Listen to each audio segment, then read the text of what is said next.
Thank you, Mr. King. The gentleman from Texas, Mr. Gohmert, is recognized for 5 minutes. Thank you, Mr. Chairman. You know,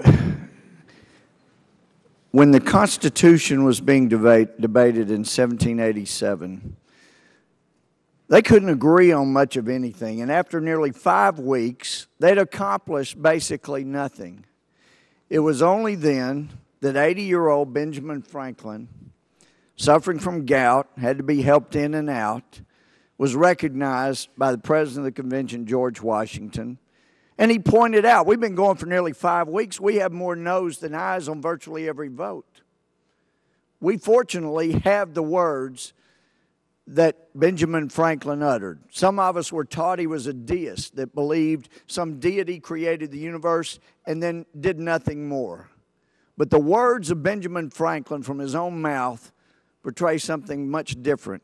His words were, in this situation of this assembly, groping as it were in the dark to find political truth, and scarce able to distinguish it when presented to us, how has it happened, sir, that we have not thought once of applying to the Father of lights to illuminate understanding? In the beginning contest with Great Britain, when we were sensible of danger, we had daily prayer in this room. Our prayers, sir, were heard, and they were graciously answered. And have we now forgotten that powerful friend? Or do we imagine we no longer have need of his assistance? Franklin went on and he said, I have lived, sir, a long time. And the longer I live, the more convincing proofs I see of this truth. God governs in the affairs of men.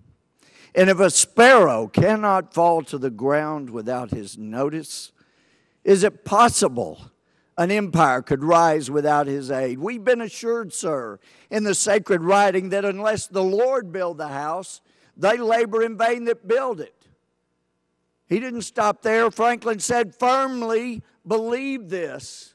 He said, I also firmly believe that without his concurring aid, we shall succeed in our political building no better than the builders of Babel. We'll be divided by our little local partial interests, and we ourselves shall become a byword down through the ages. He went on to say we should begin with prayer every day. Someone who should know something about the Establishment Clause, James Madison, went on and moved, and seconded by Roger Sherman, that every day begin with prayer. It was unanimously adopted. To this day, we don't begin a session in Congress without prayer. Now, Jonathan Dayton recorded that when the doctor, Ben Franklin, sat down, never did I behold a countenance at once so dignified and delighted as was that of Washington at the close of the address. Nor were the members of the convention generally less affected. The words of the venerable Franklin fell upon our ears with a weight and authority even greater than we may suppose an article to have had in the Roman Senate. It didn't stop there.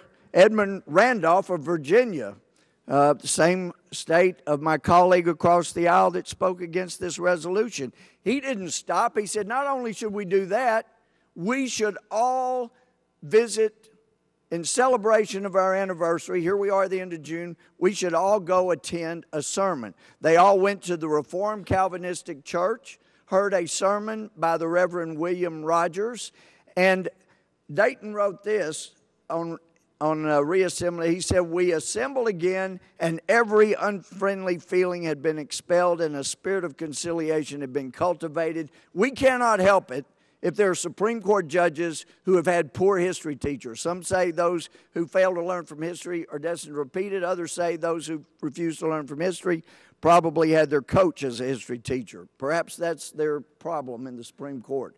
Nonetheless, history speaks for itself.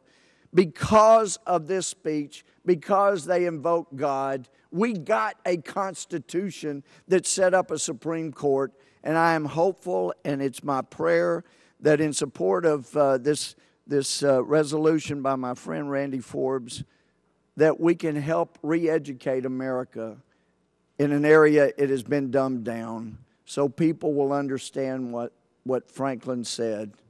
Without God's concurring aid, we shall succeed in our political building no better than the builders of Babel. With that, I yield back. Thank you, Mr. Gohmert.